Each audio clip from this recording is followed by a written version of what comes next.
A maid heard a baby crying at night. When she opened the door, she broke down in tears. Everything changed. The grandfather clock in the hallway struck midnight, its deep chimes echoing through the silent mansion. Sarah Mitchell, a 28-year-old maid who had been working for the Hartford family for nearly 8 months, lay in her modest room on the 3rd floor. Despite her exhaustion from a long day of work, sleep eluded her. There was something about this house, something cold and disconnected that kept her awake most nights. Then she heard it, a baby's cry piercing through the stillness. Sarah's eyes flew open. Little Ethan was crying again. The 6-month-old had the sweetest face she'd ever seen, with his father's striking blue eyes and a smile that could melt the coldest heart. But lately, those smiles had become rare, replaced by tears that seemed to go unheard by the people who should have cared most. She waited, listening for the sound of footsteps from the master bedroom. Surely Mrs. Hartford would wake up. Surely she would go to her son. But the crying continued, growing more desperate with each passing second. Sarah's heart clenched. She couldn't bear it anymore. Throwing off her covers, she pulled on her robe and hurried down the hallway. Her bare feet made soft padding sounds on the marble floor as she navigated the dimly lit corridor. The baby's room was on the 2nd floor, in the east wing of the mansion, far from the master bedroom, as Mrs. Hartford had insisted. She had claimed that she needed her beauty sleep and couldn't be disturbed by a crying infant. As Sarah approached the nursery, the crying intensified. There was something different about it tonight, something that made her blood run cold. It wasn't just hunger or discomfort, it was fear. She pushed open the door and gasped. The scene before her made time stand still. Little Ethan was teetering on the edge of his crib, his tiny body dangerously close to toppling over. His baby bottle lay on the floor where it had fallen, and he had apparently tried to reach for it, pulling himself to the edge of the crib in the process. One more inch, and he would have fallen onto the hardwood floor. Without thinking, Sarah lunged forward. Her arms wrapped around the baby, just as he lost his balance. She pulled him to her chest, her heart hammering so hard she thought it might burst. Ethan's small fingers clutched her robe as he buried his face against her shoulder, his cries turning into whimpers. "Shuh, sweet boy, I've got you," she whispered, tears streaming down her face. "You're safe now. I've got you." She held him close, rocking him gently as she looked around the room. Where was Mrs. Hartford? How could she not hear her own child crying? Sarah moved to the doorway and looked down the hall toward the master bedroom. The door was firmly closed, not a sliver of light beneath it. She felt anger rising in her chest, but she pushed it down. Right now, Ethan needed her. She carried him to the rocking chair in the corner, retrieved a clean bottle from the warmer, and settled down to feed him. His big blue eyes looked up at her with such trust, such innocent faith, that her heart broke all over again. "What kind of mother doesn't come to her baby?" she whispered to the darkness. What Sarah didn't know was that she wasn't alone in witnessing this moment. 2 floors below, in his home office, 36-year-old Alexander Hartford sat frozen in front of his computer screen, watching the security camera feed from his son's nursery. Alexander Hartford had built his empire from nothing. At 36, he was one of the youngest billionaires in the country, known for his sharp mind and even sharper business instincts. But as he watched the security footage from his son's nursery, all his success felt meaningless. He had retreated to his office hours ago after yet another argument with his wife, Victoria. Their marriage had been deteriorating for months, but tonight's fight had been the worst yet. She had accused him of caring more about his work than his family. He had accused her of being a neglectful mother. Both accusations were probably true. Unable to sleep, he had pulled up the security cameras, something he'd started doing more frequently lately, worried about his son.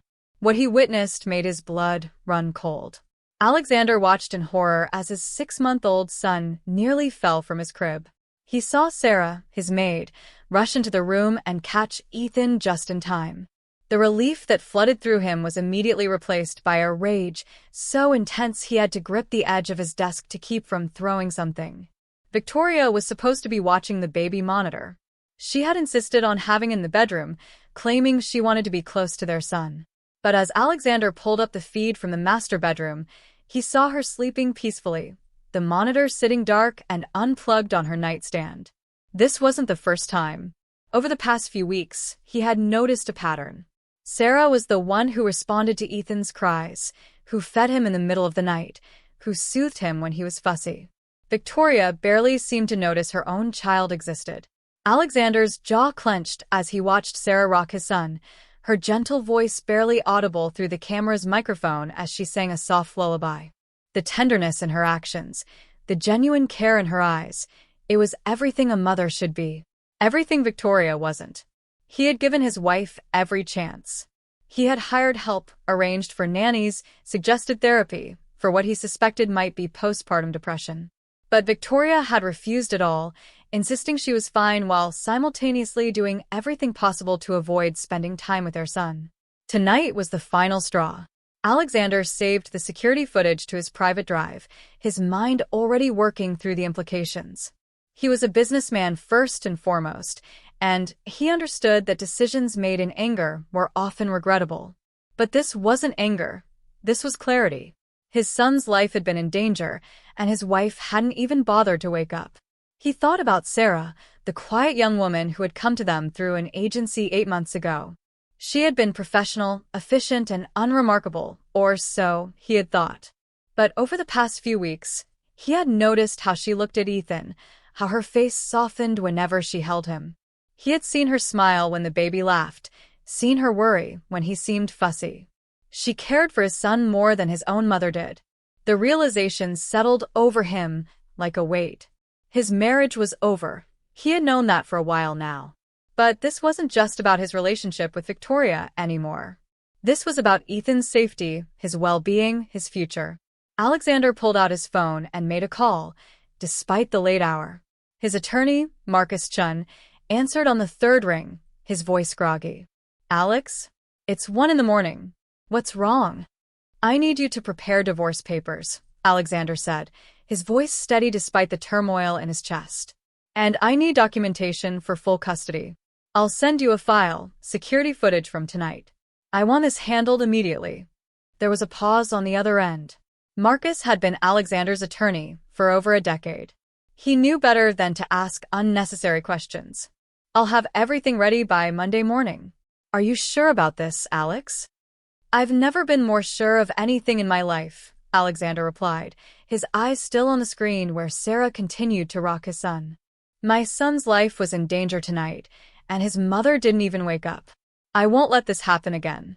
Dawn broke over the Hartford mansion, painting the sky in shades of pink and gold. Sarah had finally gotten Ethan back to sleep around 3 a.m, but she had stayed in the nursery, dozing in the rocking chair with the baby monitor clutched in her hand. She couldn't bring herself to leave him alone again. When soft footsteps in the hallway woke her, she expected to see Mrs. Hartford finally coming to check on her son. Instead, it was Alexander Hartford who appeared in the doorway, still dressed in the clothes he'd worn the day before, looking as exhausted as she felt. Their eyes met, and Sarah immediately stood, almost dropping the baby monitor in her haste. "Mr. Hartford, I'm sorry, I didn't mean to." "Don't apologize," he said quietly, his voice hoarse. He moved into the room, his gaze immediately going to the crib where Ethan slept peacefully. "You saved my son's life last night." Sarah felt her cheeks flush. "I was just doing my job, sir." "Your job is to maintain the household, not to act as a night nurse," Alexander said, but there was no accusation in his tone. He moved closer to the crib, looking down at his sleeping son with an expression so tender it made Sarah's heart ache. "I saw what happened. The security cameras." Sarah's stomach dropped. Had she done something wrong? Would she be fired for overstepping? Alexander must have seen the fear in her eyes because he quickly added, "I'm grateful. If you hadn't been there..." He trailed off, his jaw tightening. "I can't even think about what might have happened." He turned to face her fully, and for the first time, Sarah noticed how tired he looked. There were dark circles under his eyes, new lines of stress around his mouth. This was a man carrying the weight of the world on his shoulders. "Can I ask you something, Sarah?" he said, using her first name for the first time since she'd started working there. "Of course, sir." "How often do you do this? Come to check on Ethan at night?" Sarah hesitated. She didn't want to get anyone in trouble, but something in Alexander's eyes told her he already knew the answer. Most nights, sir, she admitted quietly. I can hear him from my room, and I just want to make sure he's okay. Alexander nodded slowly, his expression unreadable. And my wife? Does she ever come to check on him? The question hung in the air between them. Sarah knew she was standing at a crossroads. She could lie, could try to protect Mrs. Hartford, could maintain the professional distance that had been drilled into her during her training. Or she could tell the truth. She thought of little Ethan, nearly falling from his crib while his mother slept. She thought of all the nights she'd found him crying, alone in the dark. She thought of what mattered most. No, sir, she said softly. Not that I've seen.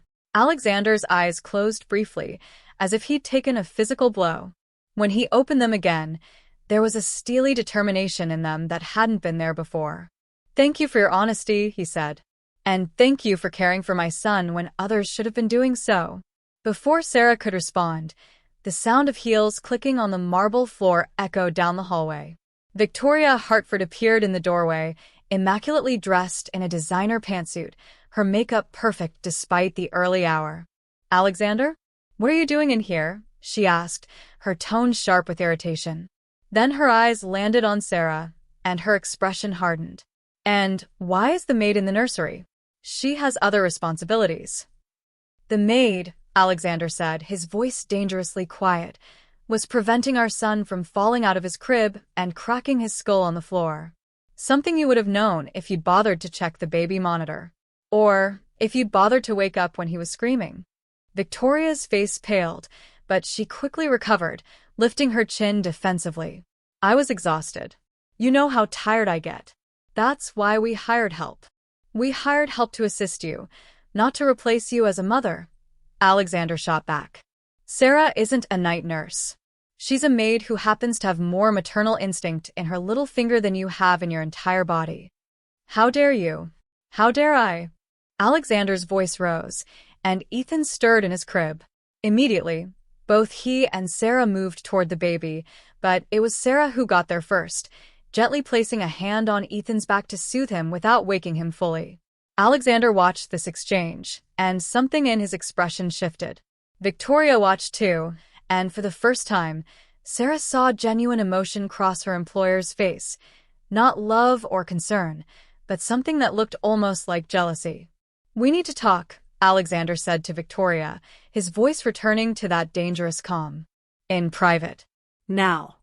As Victoria reluctantly followed her husband out of the nursery, she shot Sarah a look that promised future consequences. But Sarah barely noticed. Her attention was focused on the sleeping baby before her, this innocent child caught in the middle of his parents' crumbling marriage. The argument that erupted in Alexander's study could probably be heard throughout the mansion, despite the thick walls and heavy doors.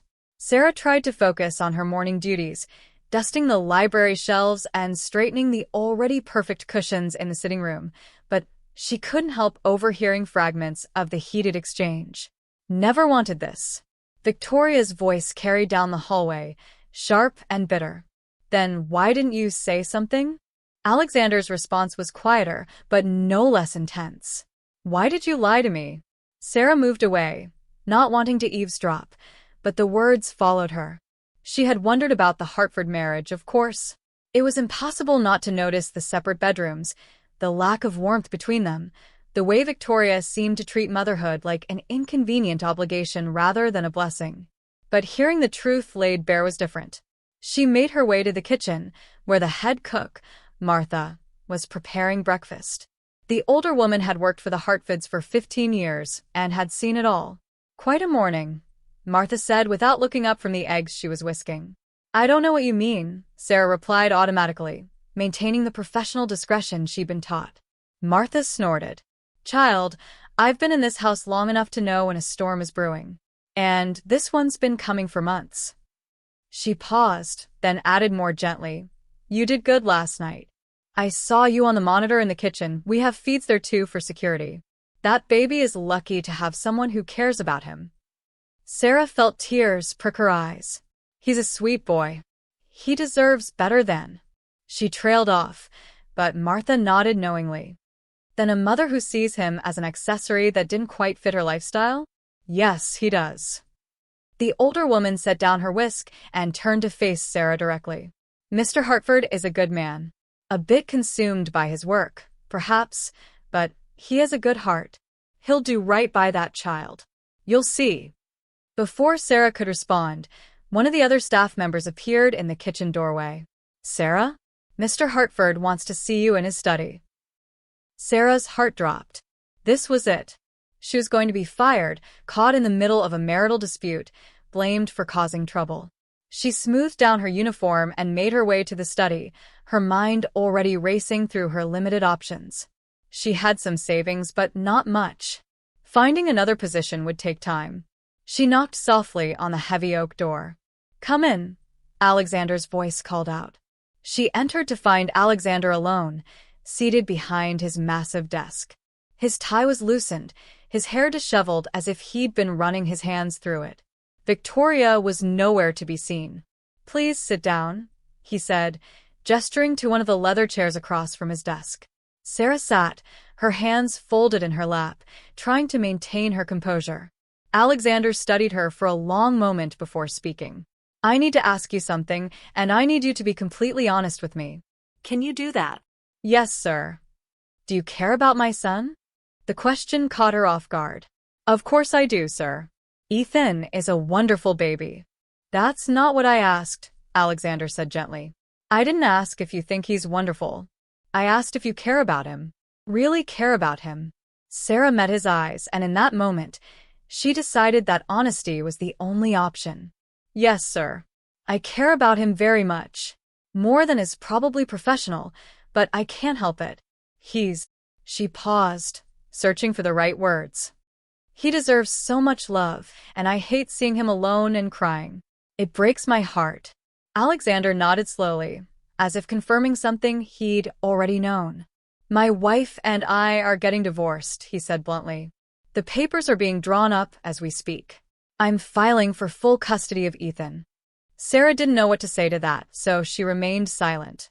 Victoria has already agreed to it, Alexander continued. In fact, she seemed relieved. She's never wanted to be a mother. She told me this morning that the only reason she agreed to have a child was because she thought it would secure our marriage and her position in society. When she realized how much work an actual baby required, He shook his head, disgust evident in his expression.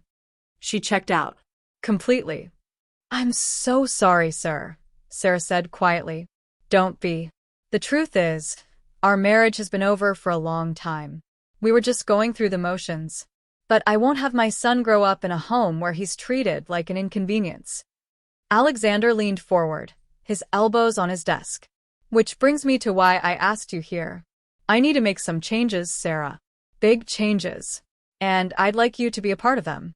Sarah's heart began to race. Sir, I'm going to need help raising Ethan. Real help, not just household staff. I'm going to cut back on my work hours, be more present in his life, but I can't do it alone. He paused, choosing his words carefully. You've shown more love and care for my son in 8 months than his own mother has shown in his entire life. I'd like to offer you a new position, not as a maid, but as Ethan's nanny. Full-time, dedicated solely to his care and well-being. The salary would be substantially higher, and you'd have your own suite of rooms near the nursery. Sarah felt like she couldn't breathe. Mr. Hartford, I don't know what to say.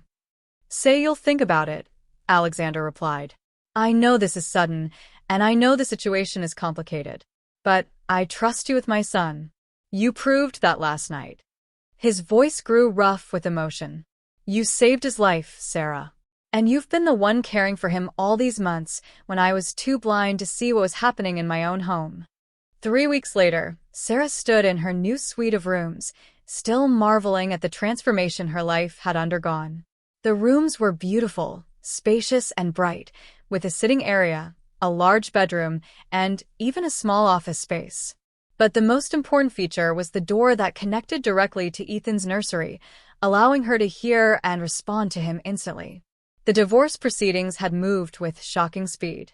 Victoria had signed everything Alexander's attorneys put in front of her, seemingly eager to wash her hands of both her husband and her child.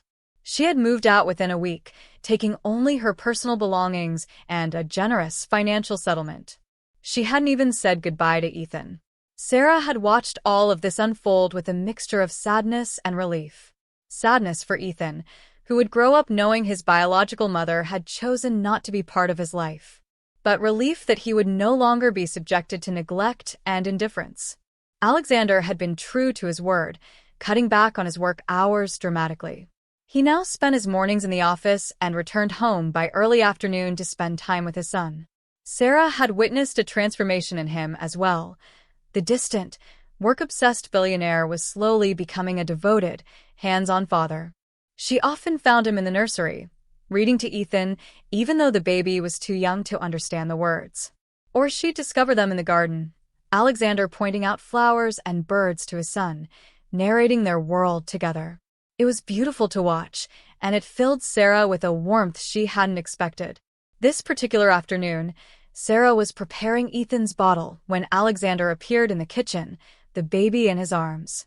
"I think someone's hungry," he said with a smile, bouncing Ethan gently. "Perfect timing." "His bottle is almost ready," Sarah replied, testing the temperature on her wrist. They had fallen into an easy rhythm over the past few weeks, a partnership built on their shared love for Ethan. There was a comfort between them now, a mutual respect that made working together feel natural. As Sarah handed him the bottle, their fingers brushed, and she felt a jolt of electricity that she quickly pushed aside. She couldn't think about Alexander that way. He was her employer, and he was still processing the end of his marriage. The last thing either of them needed was complications. But sometimes, when she caught him looking at her with those intense blue eyes, or when he thanked her for some small kindness toward Ethan, she couldn't help but wonder if he felt it too, that spark of something more than professional courtesy. "Sarah," Alexander said, settling into a chair to feed his son, "I've been meaning to talk to you about something." Her heart skipped. "Of course. I'm throwing a small gathering next weekend, just a few close friends and business associates. I want to introduce Ethan to them properly, as part of my family, without Victoria's shadow hanging over everything." He paused, looking slightly uncertain for the first time since she'd known him. "I'd like you to be there. Not as staff, but as part of our family too. As the person who's been caring for my son when no one else would." Sarah felt tears welling up. "I don't know if that's appropriate, sir." "Alexander," he corrected gently. "When it's just us, please call me Alexander. And it's completely appropriate. You're more family to Ethan than most of his blood relatives. You deserve to be recognized for that." "I just do what anyone would do," Sarah said, blinking back tears. "No," Alexander said firmly, his eyes meeting hers with an intensity that made her breath catch. "You do what someone who truly loves him would do. There's a difference, and I see it every day. Ethan sees it too. The way he lights up when you enter a room, the way he reaches for you when he's upset, that's not just familiarity. That's love. And it's mutual." Sarah looked at the baby in Alexander's arms, at those bright blue eyes that were starting to focus on the world around him, at the tiny hands that waved in the air. Her heart swelled with affection so strong it almost hurt. "I do love him," she admitted softly. "I know I'm not his mother, and I'm not trying to replace anyone, but I can't help how I feel." "I know," Alexander said. "And I'm grateful for it. Ethan deserves to be loved unconditionally, and you give him that every single day." The moment stretched between them, heavy with unspoken words and emotions neither was quite ready to acknowledge. It was Ethan who broke the silence, finishing his bottle and letting out a satisfied gurgle that made them both laugh. "Someone's happy," Sarah said, moving to take him from Alexander for burping. As she lifted the baby against her shoulder, gently patting his back, she caught Alexander watching them with an expression she couldn't quite read. There was tenderness there and something else, something that looked almost like longing. "We're going to be okay," Alexander said quietly, and Sarah wasn't sure if he was talking to her, to Ethan, or to himself. "The three of us. We're going to build something better than what was here before." Sarah nodded, holding Ethan close as the baby nestled against her shoulder. "We are," she agreed. "We're going to give this little boy everything he deserves: love, stability, and a real home." 6 months had passed since that fateful night when Sarah had caught Ethan before he fell. The mansion that had once felt cold and empty now rang with the sounds of a happy baby, giggles and babbles, and the occasional cry that was quickly soothed by loving arms. Ethan was now a year old, taking his first wobbly steps and saying his first words. His first word had been "Dada," much to Alexander's joy. His second word had been Sasa, his baby version of Sarah's name. The moment he'd said it, looking right at her with those bright blue eyes, Sarah had broken down in tears of happiness. The gathering Alexander had mentioned had gone beautifully. His friends and associates had been charmed by Ethan and had treated Sarah with genuine warmth and respect.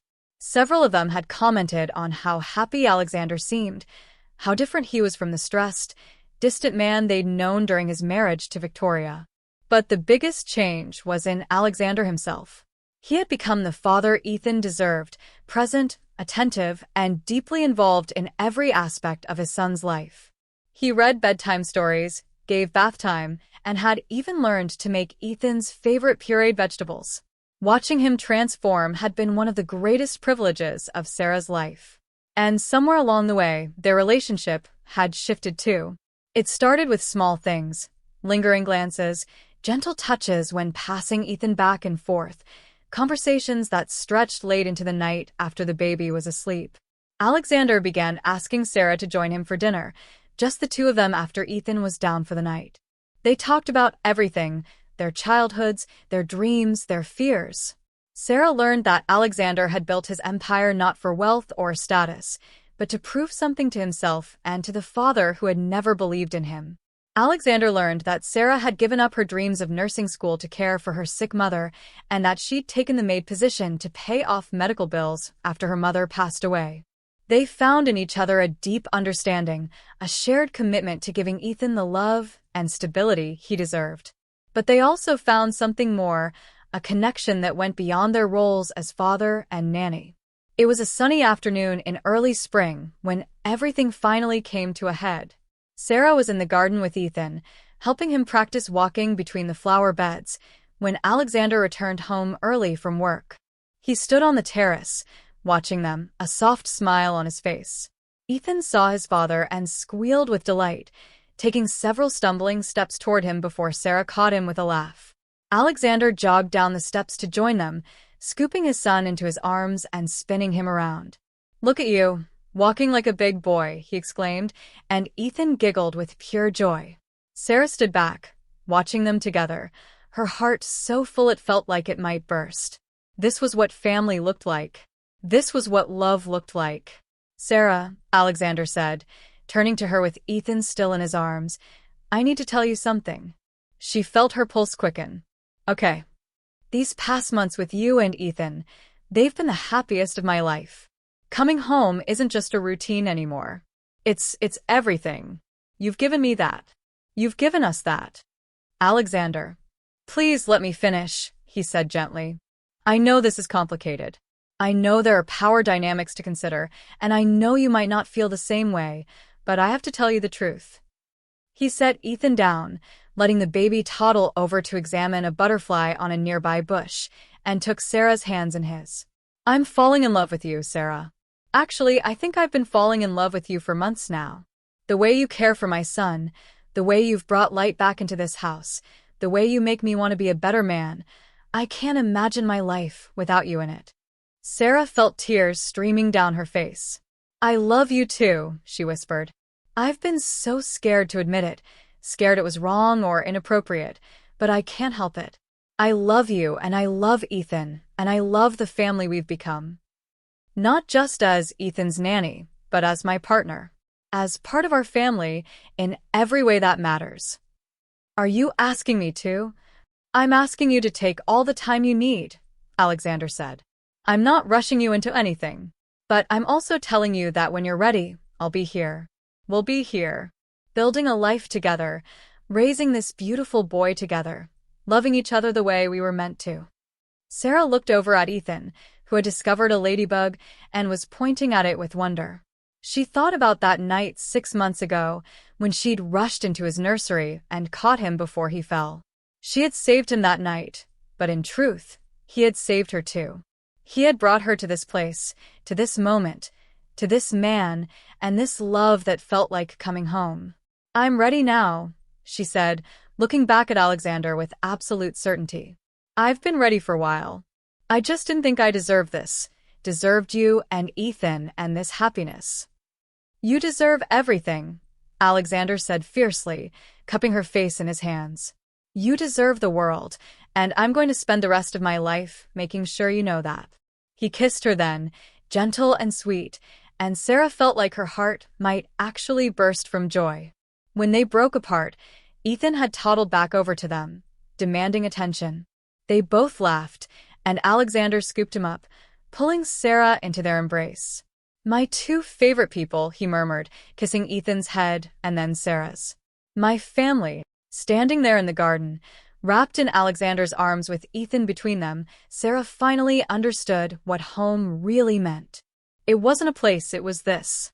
It was love and laughter and second chances. It was a baby who had brought together two broken people and helped them build something beautiful from the pieces. That night, as she tucked Ethan into bed and sang him the lullaby she'd been singing since that first midnight rescue, Sarah thought about how much had changed. A year ago, she had been alone, struggling to make ends meet, wondering if she'd ever find a place where she truly belonged. Now she had everything she'd ever dreamed of, and so much more. Alexander appeared in the doorway, watching them with that soft expression that had become so familiar. When Ethan was finally asleep, Sarah joined Alexander in the hallway, and he took her hand. "Thank you," he said quietly, "for saving him that night. For saving both of us." "Thank you for letting me," Sarah replied, squeezing his hand. "For trusting me with your son and your heart." They stood there together, looking at the sleeping baby through the crack in the door, and Sarah knew that this was just the beginning. There would be challenges ahead, there always were. But they would face them together, as a family, bound by love and commitment and the precious gift of a second chance. Ethan had brought them together, this beautiful boy who deserved all the love in the world. And together, Sarah and Alexander would make sure he got it every single day for the rest of their lives. In the end, it had taken a maid hearing a baby cry in the night to change everything. But it had taken love, patient, selfless, unconditional love, to build something that would last forever. And that, Sarah thought as Alexander pulled her close, was the greatest gift of all.